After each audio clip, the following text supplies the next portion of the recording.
ഇന്ത്യയിലുള്ള ഈ വിദ്വേഷ കലാപങ്ങൾക്കും അല്ലെങ്കിൽ ഒരു പരാമർശങ്ങൾക്കെല്ലാം ഇപ്പോഴും ഒരു അറുതി വന്നിട്ടില്ല. അതിനകത്ത് ഏറ്റവും പ്രധാനമായിട്ടും പറയേണ്ട ഒരു വ്യക്തി എന്ന് പറയുന്നത് BJP നേതാവായിട്ടുള്ള യോഗി ആദിത്യനാഥ് തന്നെയാണ്. അദ്ദേഹത്തിന്റെ ഓരോ പരാമർശങ്ങളും ഇത്തരത്തിലുള്ള വർഗീയത അല്ലെങ്കിൽ ഓരോ മതസമൂഹങ്ങളെ ആക്ഷേപിക്കുന്ന തരത്തിലുള്ള പല രീതിയിലുള്ള സ്റ്റേറ്റ്മെന്റുകൾ അദ്ദേഹം പറഞ്ഞിട്ടുണ്ട്. അത്തരത്തിലുള്ള ഒരു പുതിയ സ്റ്റേറ്റ്മെന്റുമായിട്ട് അദ്ദേഹം വീണ്ടും വന്നിരിക്കുകയാണ്. അത് ഹിന്ദുക്കൾക്കെതിരെയുള്ള ഒരു പരാമർശമാണ് അദ്ദേഹം പറയുന്നത്. അതിനകത്ത് ഏറ്റവും ഹൈലൈറ്റ് നിൽക്കുന്ന ഒരു കാര്യം എന്ന് പറഞ്ഞു കഴിഞ്ഞാൽ 100 മുസ്ലിം കുടുംബങ്ങൾക്കിടയിൽ 50 ഹിന്ദുക്കൾക്ക് സ്വസ്ഥമായി താമസിക്കാൻ കഴിയുന്നില്ല എന്നുള്ളൊരു സ്റ്റേറ്റ്മെന്റ് ആണ് അദ്ദേഹം പറയുന്നത്. യഥാർത്ഥത്തിൽ അത് ശരിയാണോ എന്ന് നമ്മൾ തന്നെ ചിന്തിക്കേണ്ടിയിരിക്കുന്നു. സത്യം പറഞ്ഞാൽ ഇത്തരത്തിലുള്ള ഒരു വർഗീയത പടർത്തുമ്പോൾ എങ്ങനെയാണ് അത് വർഗീയത ആകുന്നത് എന്നുള്ളത് നമുക്ക് മനസ്സിലാകാത്തതിന്റെ കാരണം എന്ന് വെച്ച് കഴിഞ്ഞാൽ ഇങ്ങനെ ഒരു സ്റ്റേറ്റ്മെന്റ് പറഞ്ഞപ്പോൾ തന്നെ നമ്മളടക്കമുള്ളവർ അത് ചിന്തിച്ചു എന്നുള്ളതാണ്. അതായത് ശരിയാണോ, അല്ലെങ്കിൽ ഈ മുസ്ലിമുകൾ ഇത്ര പ്രശ്നക്കാരാണോ, ഹിന്ദുക്കൾക്ക് ജീവിക്കാൻ പറ്റുന്നില്ലേ, ഇത്തരത്തിലുള്ള ഒരു സംശയം സാധാരണ ആൾക്കാരിൽ ജനിപ്പിക്കാൻ സാധിച്ചു കഴിഞ്ഞാൽ അവിടെ അത് വർഗീയതയായിട്ട് മാറുന്നുണ്ട്. കാരണം അപ്പം മുസ്ലിമുകൾക്ക് എന്താ പ്രശ്നമുണ്ട്, അല്ലെങ്കിൽ അവർ ഗ്രൂപ്പായിട്ട് ഇന്ന ഗ്രൂപ്പുകളെ അറ്റാക്ക് ചെയ്യുന്ന ഒരു ഇതായിട്ട് വരുന്നുണ്ട് എന്നുള്ള ചിന്ത സാധാരണക്കാരിൽ വളരുന്നുണ്ടോ എന്നൊരു ചോദ്യം നിലനിൽക്കുന്നുണ്ട്. നമ്മുടെ ഇന്ത്യ എന്ന് പറയുന്നത് തന്നെ ഒരു മതേതര രാജ്യമാണ്. എല്ലാ മതങ്ങളിൽപ്പെട്ടവരും എല്ലാ മതവിശ്വാസങ്ങളിൽപ്പെട്ടവരും ഒക്കെ തിങ്ങി നിൽക്കുന്ന ഒരു രാജ്യമാണ്. അപ്പോൾ നമ്മുടെ ഒരു രാജ്യത്ത് മുസ്ലിങ്ങൾക്ക് ഇത്ര ഇത് അല്ലെങ്കിൽ ഹിന്ദുക്കൾക്ക് ഇത്ര ഇത് അങ്ങനെ നമ്മൾ പ്രയോറിറ്റി ഒന്നും ആർക്കും കൊടുക്കാറില്ല. എല്ലാവരും ഒരുമിച്ച് എല്ലാ ആഘോഷങ്ങളിലും പങ്കെടുത്ത് അങ്ങനെ പോകുന്ന രാജ്യത്ത് ഇത്തരത്തിലുള്ള പരാമർശങ്ങളൊക്കെ അത്തരമുള്ള ഫ്രണ്ട്ഷിപ്പുകളെ അല്ലെങ്കിൽ അത്തരത്തിലുള്ള അയൽവാസികളോ അവരെയൊക്കെയാണ് ബാധിക്കുന്നത്. തീർച്ചയായിട്ടും. മാത്രമല്ല ഇദ്ദേഹത്തിന്റെ ഒരു സ്റ്റേറ്റ്മെന്റിന്റെ പൂർണ്ണരൂപം എന്താണെന്ന് വെച്ച് കഴിഞ്ഞാൽ കഴിഞ്ഞ വർഷം ഓഗസ്റ്റിൽ ബംഗ്ലാദേശിൽ ഷെയ്ഖ് ഹസീനയുടെ നേതൃത്വത്തിലുള്ള സർക്കാർ വീണതിനു ശേഷം ഹിന്ദുക്കളെ ലക്ഷ്യം വെച്ചുകൊണ്ടുള്ള അക്രമങ്ങൾ ഉണ്ടായിട്ടുണ്ട്. അതുപോലെ തന്നെ 2017 ശേഷം UP കലാപങ്ങൾ ഉണ്ടായിട്ടില്ല. കാരണം എന്താണെന്ന് വെച്ച് കഴിഞ്ഞാൽ UP തന്റെ നേതൃത്വത്തിലുള്ള സർക്കാർ 8 വർഷം പൂർത്തിയാക്കി കഴിഞ്ഞു. 2017 BJP സർക്കാർ രൂപീകരിച്ചതിനു ശേഷം ഉത്തർപ്രദേശിലെ വർഗീയ കലാപങ്ങൾ അവസാനിച്ചു എന്നാണ് അദ്ദേഹം പറയുന്നത്. അതായത് അദ്ദേഹത്തിന്റെ ഭരണത്തിനു ശേഷം അവിടെ മുസ്ലിമുകൾ ഹിന്ദുക്കളെ ആക്രമിക്കുന്ന കേസുകളൊന്നും റിപ്പോർട്ട് ചെയ്തിട്ടില്ല എന്നാണ് എടുത്തു പറയുന്നത്. അല്ലെങ്കിൽ അത്തരത്തിലുള്ള ഒരു വർഗീയ കലാപങ്ങൾ ഉണ്ടായിട്ടില്ല എന്ന് അദ്ദേഹം പറയുന്നുണ്ട്. ഈ ഒരു സ്റ്റേറ്റ്മെന്റിൽ എടുത്തു പറയേണ്ട മറ്റൊരു കാര്യമുണ്ട്.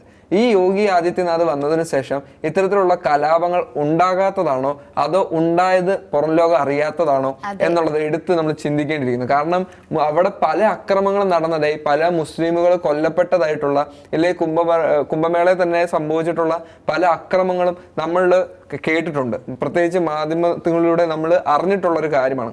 UP യോഗി ആദിത്യനാഥിന്റെ സർക്കാർ ചെയ്തിട്ടുള്ള പല നെറുകേടുകളും കേരളത്തിൽ നമ്മൾ അറിഞ്ഞിട്ടുണ്ട്. കാരണം അത് ധൈര്യത്തോടെ പറയാനുള്ള ഒരു അവസരം കിട്ടിയിട്ടുള്ളത് കേരളത്തിൽ മാത്രമാണ്. ഇപ്പോഴും ഇത്തരത്തിലുള്ള വർഗീയത നടക്കാത്തത് കേരളത്തിലായതുകൊണ്ടായിരിക്കാം ചർച്ച ചെയ്യപ്പെട്ടിട്ടുള്ളതും കേരളത്തിലായിട്ട്. പക്ഷെ നമ്മൾ ഈ മുസ്ലിം ഹിന്ദു അവരുടെ ഒരു ക്ലാഷ് വെച്ച് നോക്കാതെ മുസ്ലിങ്ങൾക്കിടയിലായാലും സംഘർഷങ്ങൾ നടക്കാറുണ്ട്, ഹിന്ദുക്കൾക്കിടയിലായാലും സംഘർഷങ്ങൾ നടക്കാറുണ്ട്. അതൊക്കെ സ്വാഭാവികമായിട്ട് വരുന്ന ഒരു കാര്യമാണ്. അതിനെ ഇങ്ങനെ വർഗീയവൽക്കരിച്ചുകൊണ്ട് പറയേണ്ട ഒരു തരത്തിലുള്ള ആവശ്യവുമില്ല.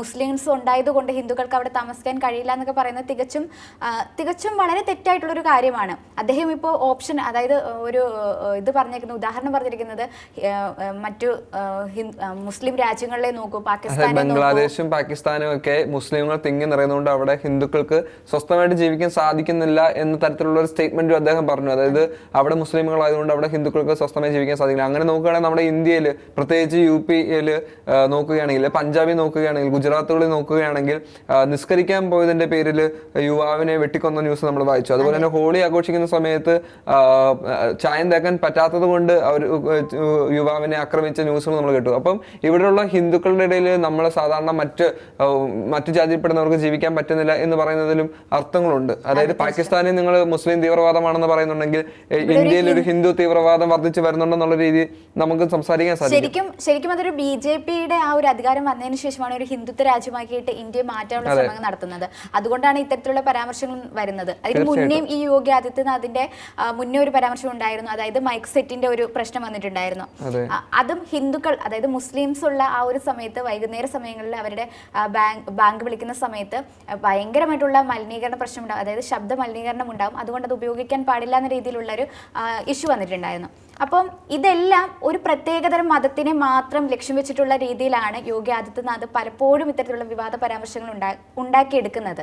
അത് ശരിക്കും ഒരു ഹിന്ദുത്വ രാഷ്ട്രമാക്കി ഉടലെടുക്കാനുള്ള ഒരു ഇന്ത്യൻ ഒരു ഹിന്ദുത്വ അക്രമം വർദ്ധിച്ചു വരുന്ന, അല്ലെങ്കിൽ ഹിന്ദുക്കൾക്ക് മാത്രം അവകാശമുള്ളതാണ് ഇന്ത്യ എന്ന് പറയപ്പെടുന്ന ഒരു ഭരണമാണ് ഇപ്പോൾ യഥാർത്ഥത്തിൽ BJP കാഴ്ചവെക്കുന്നത്. അത് അസംബന്ധമാണ്. നമ്മുടെ ഏത് മതത്തിൽ വിശ്വസിക്കുന്നവർക്കും ഇന്ത്യയിൽ ജീവിക്കാനുള്ള അവകാശമുണ്ട്. അവർക്ക് ഇന്ത്യയിൽ ജീവിക്കുന്നവർക്ക് ഏത് മതത്തിൽ വിശ്വസിക്കാനുള്ള അവകാശമുണ്ട്. അതുകൊണ്ട് തന്നെ ഇത്തരത്തിലുള്ള ഒരു വിദ്വേഷ പരാമർശങ്ങളിലും ജനങ്ങളിലേക്ക് എത്തിക്കാതിരിക്കുക.